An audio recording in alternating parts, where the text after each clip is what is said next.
Hi hello నమస్తే welcome to మనం TV. అసలు కూటమి లేనిది ఆంధ్రప్రదేశ్లో చంద్రబాబు ఎలా గెలుస్తారు అని చెప్పి కేసీఆర్ అయితే అనడం జరిగింది.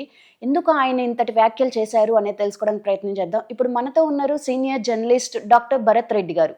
నమస్తే సార్. నమస్తే సార్, కేసీఆర్ గారు చంద్రబాబు నాయుడు గారి గురించి మాట్లాడారు.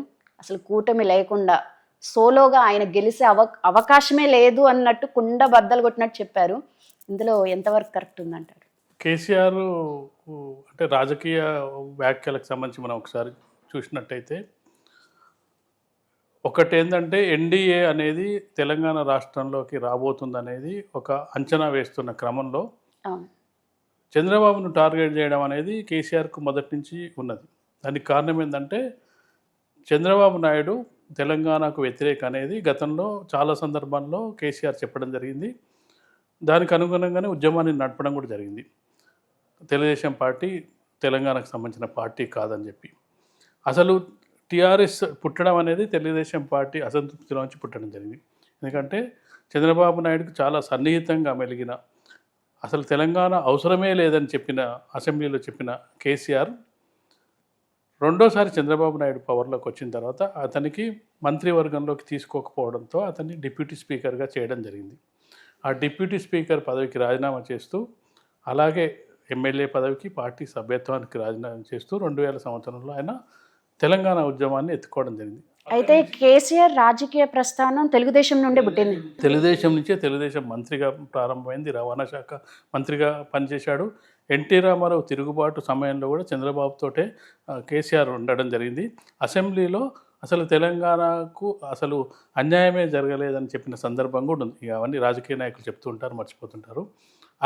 అక్కడి నుంచి ఇక తెలుగుదేశం పార్టీ తెలంగాణ వ్యతిరేకమైన పార్టీ అనే దాని మీద చేసుకుంటూ రావడం జరిగింది. అందులో భాగంగా తెలంగాణ ఉద్యమాన్ని స్టార్ట్ చేయడం జరిగింది. మొత్తానికైతే ఉద్యమాన్ని నిర్మించడం జరిగింది. ఎట్టకేలకు తెలంగాణ ఉద్యమాన్ని నిర్మించి 2014లో కాంగ్రెస్ను వ్యతిరేకించడం జరిగింది, రాజీనామాలు చేయించడం జరిగింది, ఉప ఎన్నికలకు వెళ్ళడం జరిగింది, అన్ని పార్టీలతో ఒప్పించడం జరిగింది. ఉద్యమకారుడిగా తెలంగాణ సాధించిన ఒక వ్యక్తిగా, తెలంగాణకు మొదటి వ్యక్తిగా అతన్ని గుర్తించడం జరిగింది. ఆ గుర్తింపుతోటి ఏదైతే 2 రాష్ట్రాలు ఏర్పడ్డ తర్వాత 2 రాష్ట్రాల్లో చూసుకున్నట్టయితే ఇక్కడ కేసీఆర్ సీఎం అవ్వడం జరిగింది. విభజిత ఆంధ్రప్రదేశ్లో చంద్రబాబు నాయుడు సీఎం అవ్వడం జరిగింది. ఆ సీఎం అయిన సందర్భంలో కూడా 2 రాష్ట్రాల మధ్య పెద్ద సఖ్యతగా కూడా లేదు. ఆ సందర్భంలో కూడా కొంత డిఫరెన్సెస్ కనిపించినాయి. ఏదైతే పార్టీ నుంచి బయటికి వచ్చిన నాటి నుంచి ఉన్న డిఫరెన్సెస్ అనేవి వచ్చినాయి. అయితే ఇక్కడ కూడా తెలుగుదేశం పార్టీని లేకుండా చేయడానికి కేసీఆర్ మొదటి నుంచి కూడా ప్రయత్నం చేయడం జరిగింది. ఎవరైతే తనతో గతంలో పనిచేసిన టీడీపీ లీడర్లందరూ కూడా కేసీఆర్తో రావడం జరిగింది.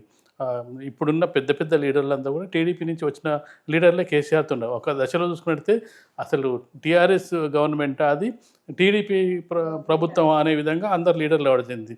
అసలు టీడీపీ నుంచి గెలిచిన ఇంత ఉద్యమ వ్యతిరేకత సమయంలో కూడా టీడీపీ మీద ఉద్యమ వ్యతిరేక ముద్ర పడ్డప్పటికీ 2014 ఎన్నికల్లో వాళ్ళు 15 సీట్లు గెలవడం జరిగింది. బీజేపీ టీడీపీ పొత్తులో భాగంగా ఇద్దరు కలిసి 20 సీట్లు గెలిస్తే 15 సీట్లు సొంతంగా గెలవడం జరిగింది టీడీపీ. కేసీఆర్ ప్రతి పార్టీని క్లోజ్ చేసుకుంటూ వెళ్ళి శ్రీనివాస్ యాదవ్ టీడీపీలో ఉన్నప్పటికీ అతనికి మంత్రి పదవి కూడా ఇవ్వడం జరిగింది. పోచారం శ్రీనివాస్ రెడ్డికి వీళ్ళందరూ కూడా టీడీపీ నుంచి, కడియాన్ శ్రీ గారు, ఏరబల్ దయాకర్ వీళ్ళంతా టీడీపీ నుంచి వచ్చిన నాయకులే. దాని తర్వాత ఇక మరొకసారి అతనికి ఎప్పుడైతే వ్యతిరేకత వస్తుంది అనుకున్న సందర్భంలో కేసీఆర్ చంద్రబాబు స్కూల్ నుంచే వచ్చింది కాబట్టి రాజకీయాల్లో ఎలా పై ఎత్తులు వేయాలనో కేసీఆర్కి తెలుసు. కాబట్టి 2019లో ఎన్నికలు 5 ఏళ్ల కాలానికి పూర్తవుతున్న సందర్భంలో ముందస్తుగా వెళ్ళడం జరిగింది. 2018 6 నెలల ముందు ముందస్తుగా వెళ్ళడం జరిగింది. ముందస్తుగా వెళ్ళిన సందర్భంలో ఒక దశలో చంద్రబాబు నాయుడు తెలంగాణలో పోటీ చేయాలని నిర్ణయించుకోవడం జరిగింది. అందులో మహాకూటమిగా టీడీపీ, కాంగ్రెస్, అలాగే సిపిఎం వీళ్ళందరూ కలిసి పోటీ చేయడం జరిగింది. ఆ సందర్భంలో మరొకసారి కేసీఆర్ తెలంగాణ ఉద్యమాన్ని తీసుకురావడం జరిగింది. చంద్రబాబు నాయుడు మళ్ళీ వస్తున్నాడు. చంద్రబాబు నాయుడు మళ్ళీ ఇక్కడికి వస్తే మన తెలంగాణను మళ్ళీ ఆంధ్రాలో కలిపేస్తారు అనేది ఆ నేరేటివ్ను తీసుకురావడం జరిగింది.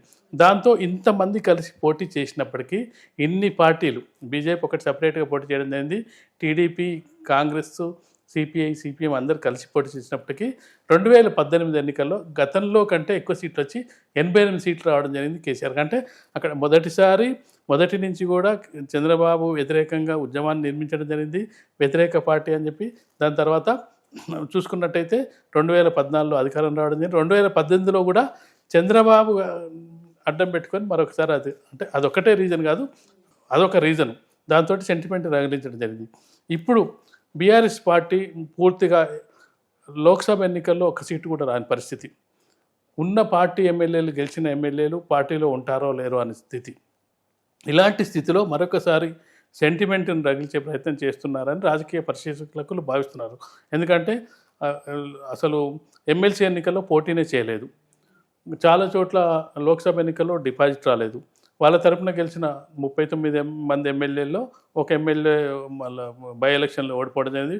10 మంది ఎమ్మెల్యేలు వెళ్ళి కాంగ్రెస్లో చేరడం జరిగింది. ఇలాంటి సందర్భంలో తన దగ్గర ఉన్న ఆయుధాలు ఏమైనా ఉన్నాయంటే మళ్ళీ ఒకసారి చంద్రబాబు నాయుడు గారిని తెరపైకి తీసుకొస్తే సెంటిమెంట్ పండుతుందనే ఉద్దేశంతో వచ్చినట్టు. అయితే మీరు అడిగినట్టుగా కూటమిగా కడితేనే చంద్రబాబు నాయుడు గెలిచారా అంటే కొన్ని సందర్భాలు కొందరితో కలిస్తే గెలిచే అవకాశం ఉంటుంది. ఆ మాట నిజమే కావచ్చు. ఎందుకంటే వాజ్పేయి గతంలో చూసుకున్నట్టయితే 99 ఎన్నికల్లో ఆ టైంలో వాజ్పేయితో కలిసినప్పుడు గెలవడం జరిగింది. తర్వాత వాళ్ళు బీజేపీతో కూటమి లేనప్పుడు ఓడిపోవడం జరిగింది. మొదటి అసెంబ్లీ ఆంధ్రప్రదేశ్ ఏర్పడిన తర్వాత మొదటిసారి చూసుకున్నట్టు బీజేపీతో కలిసి పోటీ చేస్తే గెలవడం జరిగింది. రెండోసారి బీజేపీతో ఓడిపోతే జగన్మోహన్ రెడ్డి గెలవడం జరిగింది.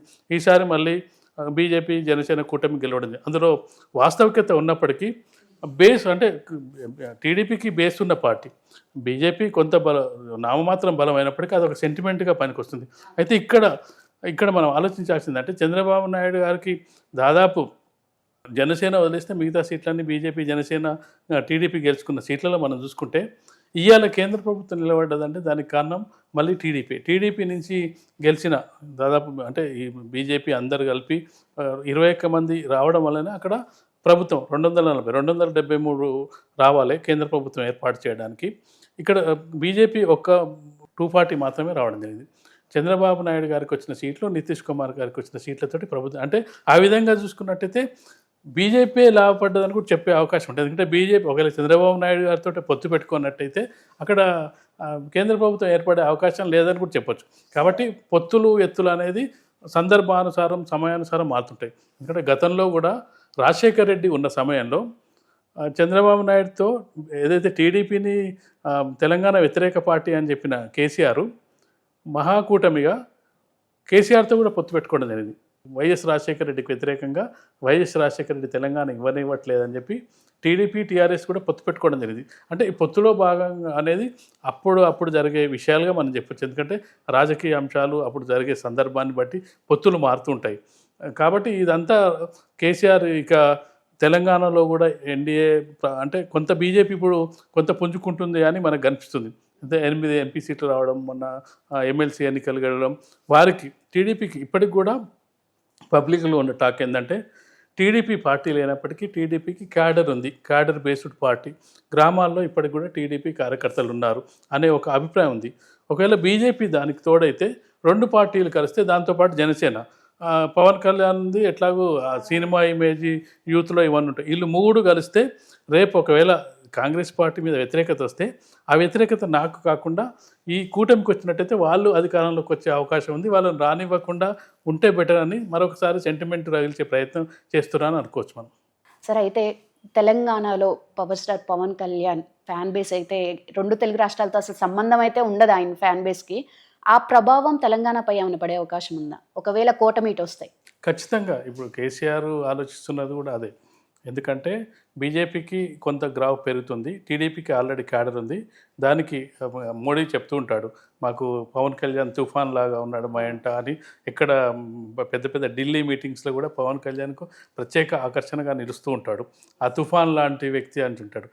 వీళ్ళకు ఆ తుఫాన్ తోడైతే అది మరింత ప్రమాదం జరిగే అవకాశం ఉందని కేసీఆర్ భావిస్తుండవచ్చు. ఎందుకంటే ఎప్పుడైనా సినీ ఇమేజ్ ఇప్పుడు క్యాడర్ ఉన్నప్పుడు ఆ క్యాడర్ కొన్ని సందర్భాల్లో ఏంటంటే ఫ్యాన్ ఫాలోయింగ్ ఉన్న క్యాడర్ లేకపోతే పార్టీ ఓడిపోయే పరిస్థితి ఉంటుంది.